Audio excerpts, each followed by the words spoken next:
Yo, what's going on, internet? Today I want to talk about my NFT art fail. You get nothing. You lose. Good day, sir. I talk about the highs. I also have to talk about the lows, and the low has been not being able to sell the NFT that I basically put together and was trying to sort of, figure out the NFT world, but it did not work out. It did not sell. I got one bid that got canceled and then, basically puttered out. I just want to talk about that experience, so we're going to do that today. But before we do, make sure you smash that like button as much as you can. It's going to help me out, seriously. So let's get to it. So I recently was getting into the NFT world, just trying to figure out exactly what the NFT art space looked like, whether it was for me. And I basically decided to do an NFT. I wanted to do it different than everyone else, which was mistake number one. So mistake number one was sort of getting into this new world that everyone's getting used to and trying to just do something totally different. So NFT art, usually it's like a GIF, picture, animation, or video, something really simple, 15 seconds, maybe 30 seconds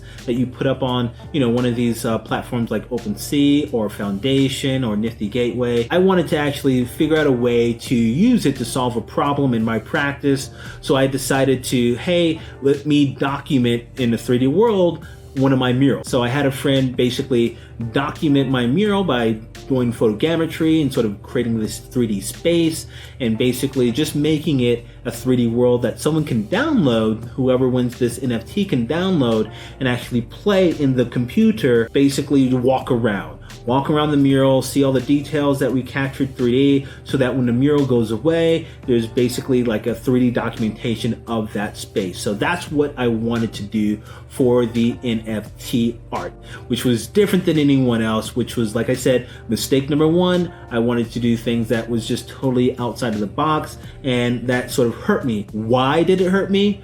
Mainly because I had to educate everyone on exactly what I was doing. And when I sort of brought up the idea of my NFT art, what I was doing, people found it interesting, but it took a lot of information, me talking about it, and then samples of what it looked like through sort of screenshots and everything. It was just so difficult to actually get people to glob onto the idea of what my NFT was. And not only that, the idea of the NFT art world is so new that, my collector base, my fan base, people that support my work, they had to figure out what an NFT in general was.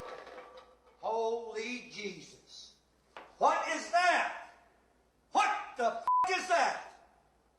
What is that private pile? No one really knew what it was or even how to get on. So for me, it was a learning lesson in terms of how do I sign up for all these, the crypto wallets, the exchange, and the platforms, and what I do and how do I upload. For me to do it was difficult. I can only imagine what it was like for someone who collects my work who's not tech savvy. So if you're not tech savvy, I had to sort of figure out how to educate you on how to buy my work. So I had my work listed on the website Opensea. It's basically a platform that does NFT art and collectibles, and it's widely used. So that's why I did it on Opensea. So basically when I did Opensea, I'll open it now, you can kind of see exactly what the platform looks like, and then basically what the listing looks like. The only thing is, it's only supportive of videos and GIFs and pictures, and not really sort of like a file that you can sort of give people to experience a sample of the NFT. So it was difficult for me to do it. So, I just basically did a screenshot video of what you would sort of get, and then tried to explain that in the section where I could put down exactly, what the NFT was and what you get.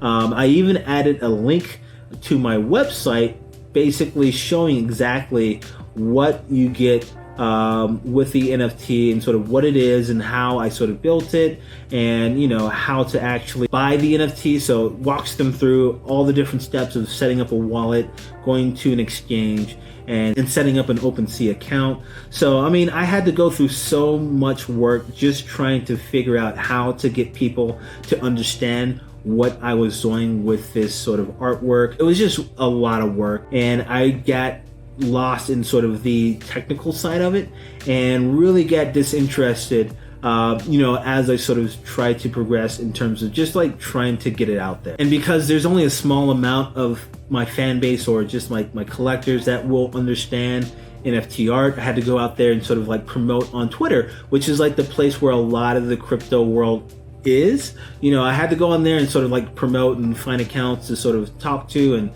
share my artwork with, even on Reddit. So all these different places I had to sign up, and then I'm getting into Clubhouse and all these other sort of platforms to sort of like share my work or just learn how other people are doing their sort of NFT art and how they're sharing it. So it was a lot of work just learning about how to get it out there, and I just got this interested in really just like trying to do NFT art. In the end, I was learning more about it that I didn't know in terms of the ecosystem and how to sort of do a lot of the use a lot of the platforms.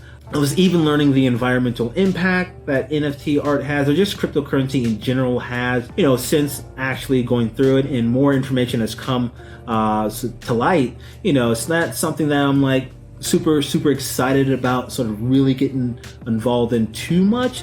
For me, it's more of just like another tool to my tool belt, but it's a tool that requires a lot of learning. There's a lot of learning curves in figuring out how to do this NFT art. So for me, I really backed off in terms of trying to sell this NFT art on Opensea, and really I just said, let me just throw it on my Google Drive and just give it away. So I guess it's now an FT, a fungible token art.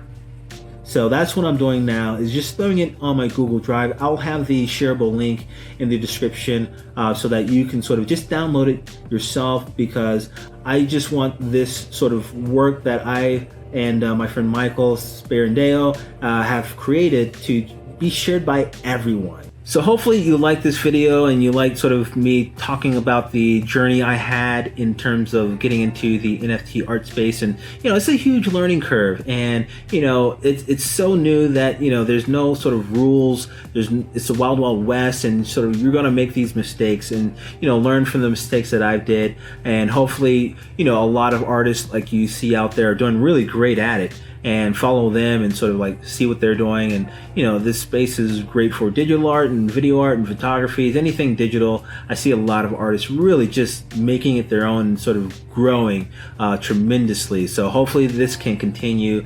The environmental impact when it comes to the whole crypto art space and cryptocurrency space can sort of lessen over time, because that's really important. And this space can be something that is respected as traditional art and other sorts of art, because it was really fun. I just had a lot of these sort of learning curves that sort of put a setback, but I like to share my highs, and I want to make sure I share my lows with you and sort of bring you on the journey. So hopefully, like I said, you like the video.